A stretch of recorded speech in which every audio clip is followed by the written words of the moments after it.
Renaud Dulon, dans un livre intitulé « Le témoin oculaire », a défini l'institution du témoignage comme un nœud complexe de contraintes et de possibilités.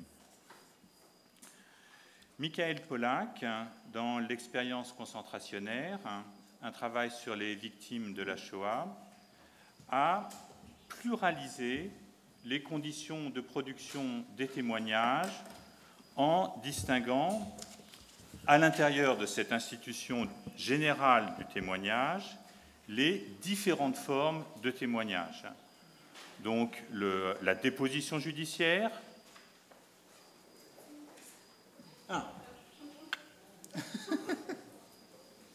OK. La déposition judiciaire, le témoignage historique, l'entretien biographique, l'enquête d'histoire orale, etc.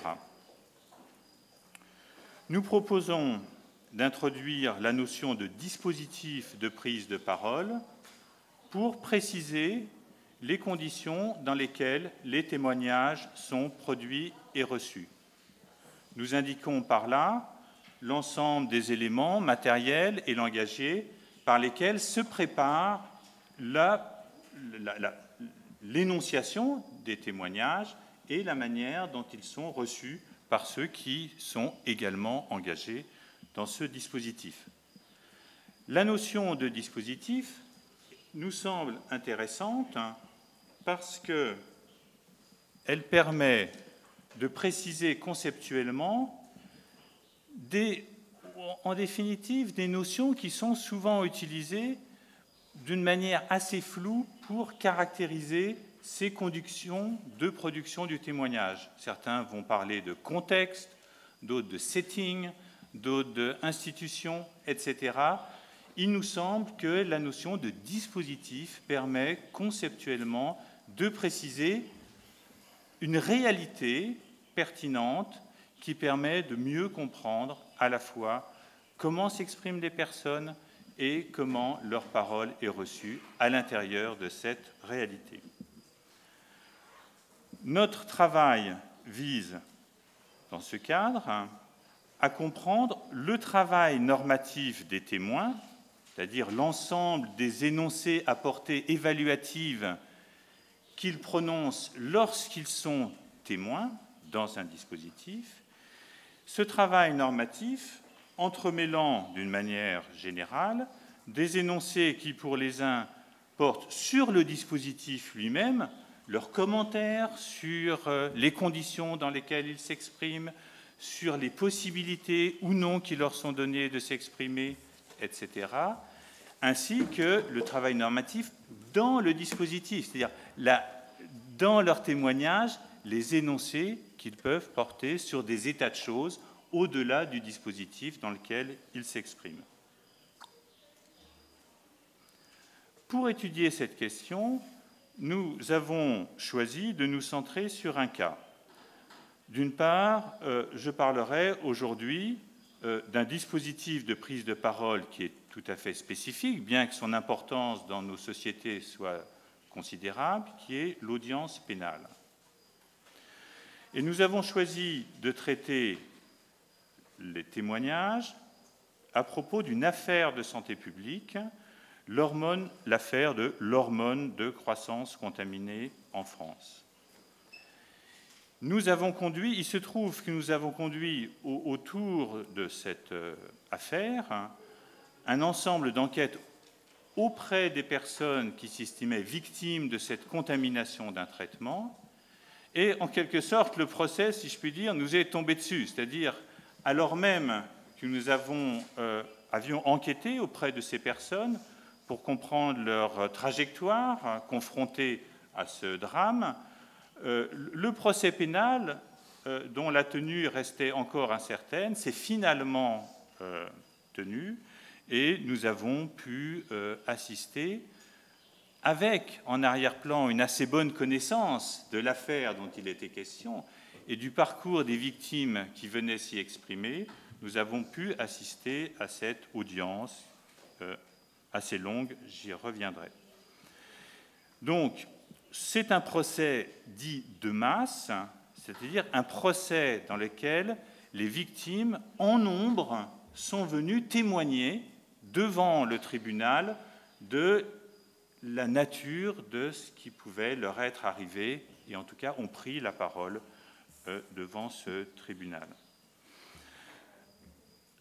Un procès dit de masse d'autant plus intéressant que la tenue de ces procès, qui en France notamment ont pour particularité de mobiliser un grand nombre de victimes autour d'une même affaire, ont eu tendance à se développer soit sur des questions de santé publique, soit sur des questions environnementales, soit plus récemment autour des attentats terroristes. Et donc ces procès soulèvent des questions tout à fait intéressantes, importantes, pour réfléchir sur la portée, les conditions, les conséquences des témoignages en masse des victimes devant les tribunaux. Quelques mots de l'affaire de l'hormone de croissance contaminée. Depuis les années 1960, un programme national de production d'hormones extractives a été élaboré en France pour combattre des troubles de la croissance chez des enfants.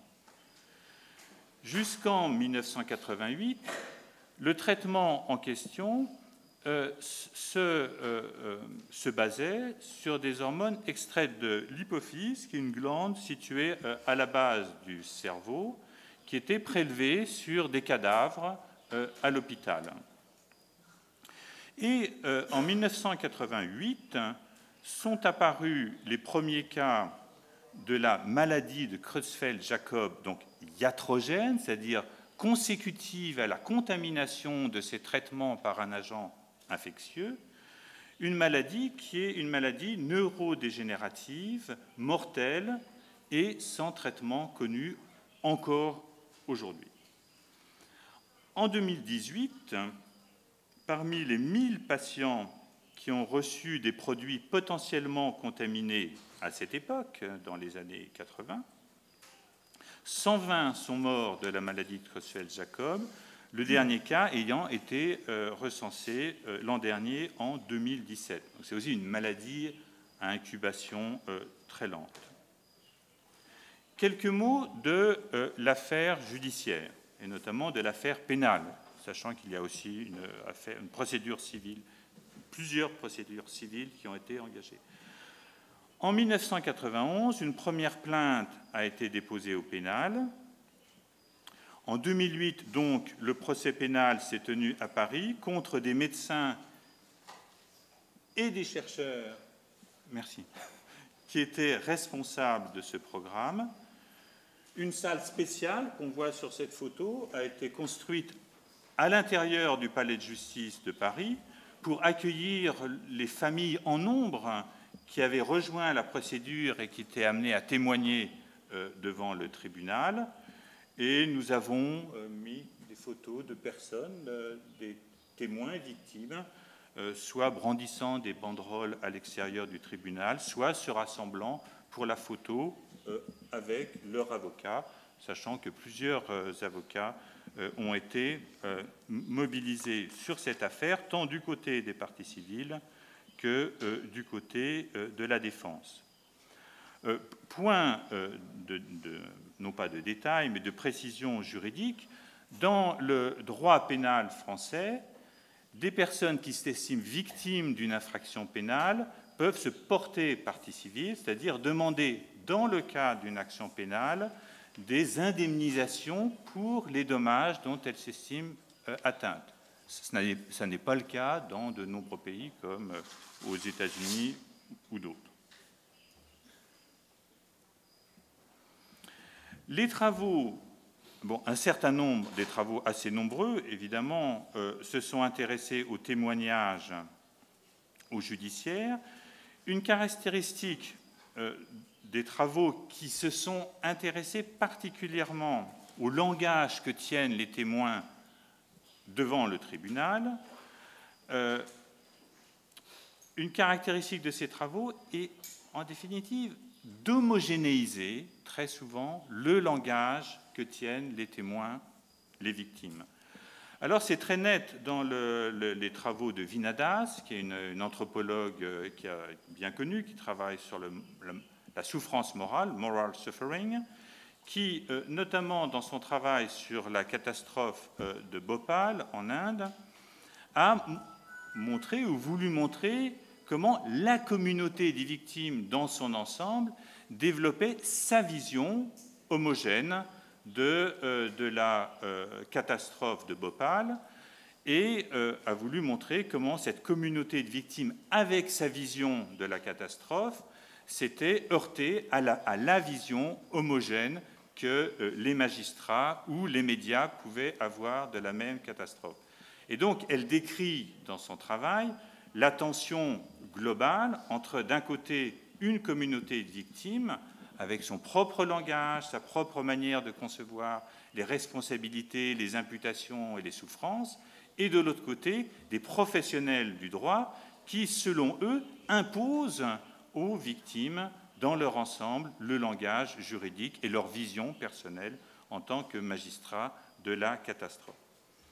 Un autre exemple de travail qu'on pourrait dire homogénéisant, au fond de l'expression des témoins devant un tribunal, c'est le travail de Sally Mary, qui relève, elle, plutôt de l'anthropologie de la conscience du droit, legal consciousness, qui, à partir d'une enquête sur la manière dont des personnes portent devant les tribunaux dans l'État du Massachusetts aux États-Unis des conflits interpersonnels, montre comment se structure, selon elle, le discours des témoins et comme, là encore, le discours des témoins, avec ses caractéristiques propres et d'une façon homogène, s'oppose au discours des magistrats qui ont leur propre manière d'aborder les affaires en question. Ce que nous avons voulu faire dans ce travail, c'est trouver le langage et les notions qui permettaient d'aller au-delà de cette homogénéisation du langage des victimes ou des témoins, et c'est pour ça que nous avons proposé cette notion de répertoire normatif, en l'occurrence répertoire normatif des victimes à l'audience. Alors, qu'est-ce que nous entendons par là? Nous entendons une notion qui permet de comprendre la structure qui émerge de l'ensemble des témoignages, mais en même temps, en prenant en considération deux choses. D'une part, le fait que cette structure rassemble ou fait référence à des attentes ou à des valeurs qui sont elles-mêmes hétérogènes et donc qui ne constituent pas un système cohérent, et d'autre part, une notion qui permet tout à la fois de montrer ce qui est partagé par l'ensemble des témoins à ce niveau-là, tout en ménageant l'existence de variations qui, de fait, nous, dans notre exemple, se révèlent considérables dans les différents témoignages individuels. De telle sorte que nous cherchons à substituer à l'idée d'une communauté de victimes ou d'un langage des victimes homogène, l'idée d'un répertoire normatif des victimes à l'audience qui se construit en relation ou en face-à-face avec le dispositif de prise de parole dans lesquels les personnes se trouvent impliquées à l'audience pénale. Alors, je me concentrerai dans cette présentation sur le travail des témoins victimes qui, dans ce procès, manifestent leur travail d'appropriation de la prise de parole à l'audience pénale, c'est-à-dire quelles sont les opérations qui se manifestent lorsqu'on écoute, lorsqu'on observe les témoignages, qui indiquent la manière dont les personnes investissent le dispositif dans lequel elles sont amenées à prendre la parole. Alors, il me semble que trois processus sont importants à souligner dans ce travail d'appropriation de la prise de parole à l'intérieur d'un dispositif. Le premier, c'est l'élargissement des réalités manifestées. C'est-à-dire, ce qui nous a frappé, c'est la variété des réalités autour desquelles que voulaient pointer les témoins comme étant des réalités pertinentes pour l'audience en train de se présenter, au-delà des questions qui, d'un point de vue juridique et d'après l'ordonnance de renvoi, étaient placées au cœur de l'affaire. Alors, tout d'abord, dans ce travail d'appropriation de la prise de parole, le fait de dire pour ces proches d'enfants décédés leur sentiment de culpabilité. Alors, je vais faire un développement là-dessus pour essayer de comprendre qu'est-ce qui, du point de vue de victime, peut paraître pertinent dans une audience pénale pour dire leur sentiment de culpabilité. On a été frappé par ce fait que les personnes, les parents, les proches d'enfants qui s'exprimaient, venaient dire devant le tribunal qui jugeait des prévenus leur propre sentiment de culpabilité par rapport à cette affaire. Donc, elles pouvaient s'estimer coupables d'un certain nombre de conduites, et elles le disaient, d'avoir administré un traitement mortifère à leurs propres enfants, puisqu'elles-mêmes, parfois, avaient injecté par des piqûres le traitement qui s'était révélé mortel, avoir participé plus largement à un système mortifère au sens où, ayant elles-mêmes activé ce programme de distribution d'hormones, elles avaient participé à son développement et avaient contribué aussi à la contamination d'autres enfants indirectement. Et enfin, conduite coupable d'avoir mal réagi par rapport aux premiers symptômes de leurs enfants. Et donc, nous avons eu dans ces témoignages des parents qui regrettaient la manière dont elles avaient pu se conduire par rapport à des enfants qui parfois avaient des syndromes qu'elles pouvaient attribuer à l'alcoolisme, à des formes de dépression qu'elles reprochaient à leurs enfants. Et donc, on a vu des parents investir ce tribunal pour exprimer une culpabilité par rapport à un certain nombre de ces conduites. Autre sentiment de culpabilité, le fait... Ah, excusez-moi, je ne vais pas... voilà. C'est un petit développement sur la question de la culpabilité, enfin de l'expression de la culpabilité devant un tribunal lorsqu'on est soi-même victime et qu'on s'estime soi-même victime. Autre élément de sentiment de culpabilité exprimé par ces personnes, le fait d'être encore en vie et donc de témoigner d'une atteinte à un certain type d'ordre, le fait de se trouver encore en vie alors que leurs propres enfants avaient décédé de ces contaminations. Alors, ce qu'il faut bien comprendre, est ce que les personnes elles-mêmes ont voulu faire comprendre au tribunal comme étant la pertinence de cette expression de leur culpabilité, d'une part, vouloir mettre en avant des souffrances morales d'une intensité particulière pour, d'une certaine manière, charger par ce sentiment de culpabilité, d'autant plus les prévenus des souffrances qui étaient la leur en tant que coupables. Et donc là, il nous a semblé qu'il y avait un point important dans la combinaison par laquelle le sentiment de culpabilité pouvait être lui-même une opération visant à accabler d'autant plus les mises en cause. D'autre part, par cette expression de la culpabilité, un travail pour disculper des proches qui pouvaient eux-mêmes se sentir coupables de la mort de ces enfants. Et donc, on voyait l'investissement de cette prise de parole à l'audience pénale comme une façon de régler en public également des formes, sinon de conflits, en tout cas de relations intrafamiliales complexes qui s'étaient organisées autour de ces contaminations. Donc c'est dans l'autre sens, on revient en arrière. Voilà. Oui. Deuxième élargissement des réalités manifestées au témoignage sous un autre angle, pointer des responsabilités complémentaires, c'est-à-dire non seulement les responsabilités à l'origine du drame, mais les responsabilités après le drame, c'est-à-dire la mauvaise prise en charge, le sentiment du mépris de la part des médecins lorsqu'ils avaient connaissance des contaminations, etc. Autre élément d'élargissement des réalités, reconnaître des bienfaits. C'est-à-dire, ce qui nous a frappé également, c'était que ces personnes victimes, parties civiles, qui demandaient aussi des indemnités financières,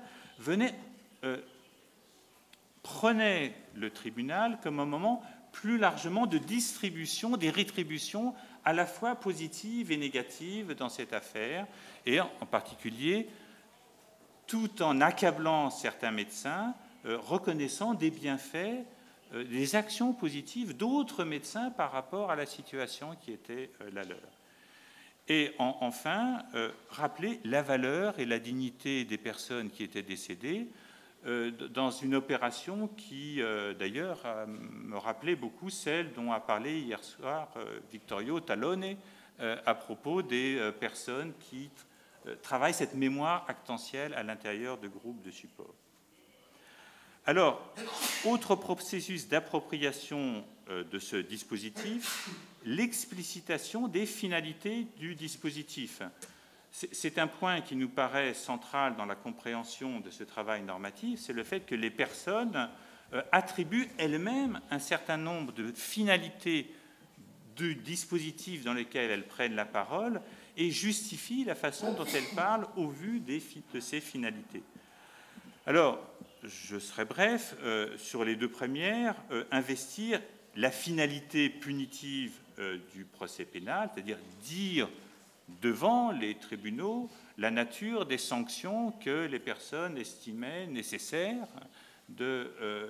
d'infliger aux coupables,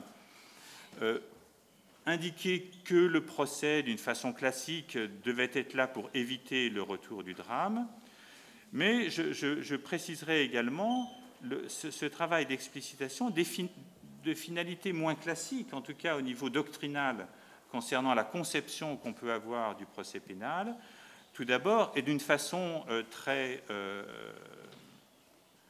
prégnante parmi ces témoignages, l'importance du face-à-face avec le mis en cause, c'est-à-dire prendre ce dispositif de prise de parole non seulement comme un moment qui va préparer la confection de la sanction, mais qu'un moment qui organise le face-à-face avec le mis en cause, pour des raisons d'ailleurs et avec des objectifs divers, attendre la demande de pardon, par exemple, attendre la reconnaissance des torts, mais également attendre de la personne en face-à-face l'explicitation des motivations qui pouvaient être, au moment où elle a agi, les siennes dans son intériorité pour, en quelque sorte, aller au-delà d'un mystère, des motivations dont les personnes en même temps témoignaient concernant cette affaire.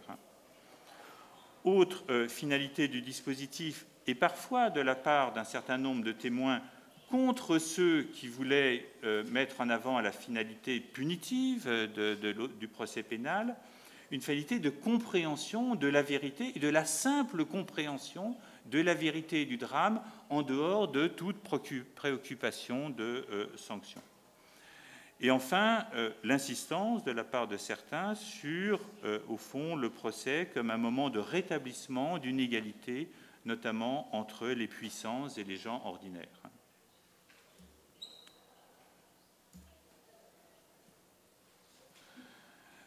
Troisième élément dans ce processus d'appropriation de la prise de parole à l'audience. Il me reste combien de temps voilà. Okay. Merci. Dire pendant l'audience elle-même quel est son rôle à l'audience, c'est-à-dire expliciter, pendant qu'on témoigne en tant que témoin, quel est de son propre point de vue le rôle du témoin dans une audience ou dans un dispositif de prise de parole. De ce point de vue, les personnes qui se sont exprimées ont d'une part voulu articuler comment elles concevaient leur rôle de témoin par rapport à d'autres rôles. d'une part, des rôles familiaux. Ces personnes se sont souvent exprimées sur la conception. Par exemple, certaines personnes s'expriment même comme étant les représentants à l'audience pénale de personnes de la famille qui ne pouvaient pas ou qui ne voulaient pas témoigner. Donc, se donnant un rôle de représentation à l'intérieur de la famille de cette prise de parole. Et le moment du témoignage a été également un moment dans lequel les personnes ont voulu régler la nature de leur rôle par rapport à d'autres rôles dans le dispositif, par rapport au rôle des avocats, au rôle des experts, au rôle des magistrats.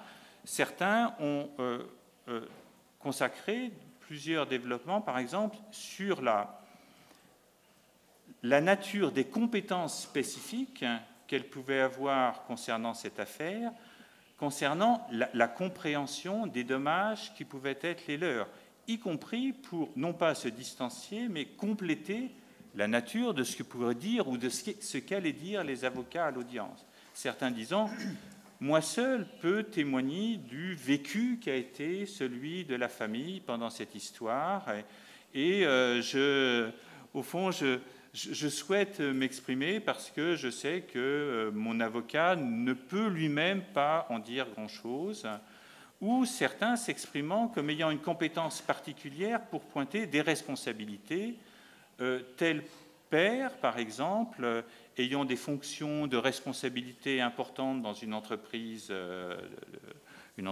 privée, revendiquant une compétence pour pointer des responsabilités dans le type d'organisation qui était celui concerné par cette affaire. Et enfin, mais je ne le développerai pas aujourd'hui, le travail concernant le statut des sentiments, et ça revient à une question qui avait été posée par Laura hier sur les émotions, le travail des témoins à l'audience pour dire quel était, de leur point de vue, le statut de leurs propres sentiments lorsqu'elles s'exprimaient. Certains disant la légitimité, pour un certain nombre de raisons, d'avoir à exprimer sa haine ou sa colère à l'audience. D'autres positionnant quelle était la nature de le statut de leur abattement ou de leur accablement comme justifiant ou permettant de préciser la nature de leurs propos. Alors, pour finir, juste quelques perspectives. Une partie de notre travail se dirige sur cette base, sur au fond une compréhension plus globale du travail normatif de l'ensemble de la configuration des acteurs qui sont ainsi rassemblés par un dispositif de prise de parole. Alors, on le fait actuellement dans trois directions. D'une part, on essaye de mieux objectiver sur la base du répertoire normatif que j'ai ici indiqué, l'espace des variations entre les témoignages. Donc, on a constitué une base de données autour de ces 116 témoignages. On a un certain nombre de variables qu'on a par ailleurs. Et donc, il nous semble intéressant de voir comment, par exemple, des différences de genre apparaissent dans ces témoignages, des différences concernant on a des données sur les avocats, par exemple, qui sont mobilisés par les uns et par les autres. Est-ce que des différences apparaissent selon les associations de victimes, selon les avocats qui ont été mobilisés? Donc là, on a, je pense, toute une base pour,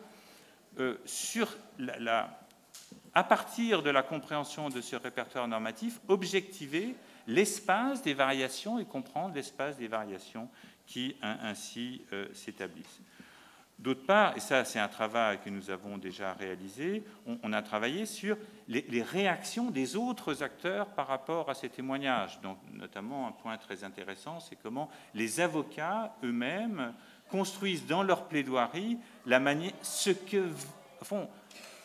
comment l'avocat et l'ensemble des participants de cette audience doit ou peut réagir à ces témoignages de souffrance et notamment donner une place à la compassion par rapport au travail de construction objectif d'une décision pénale.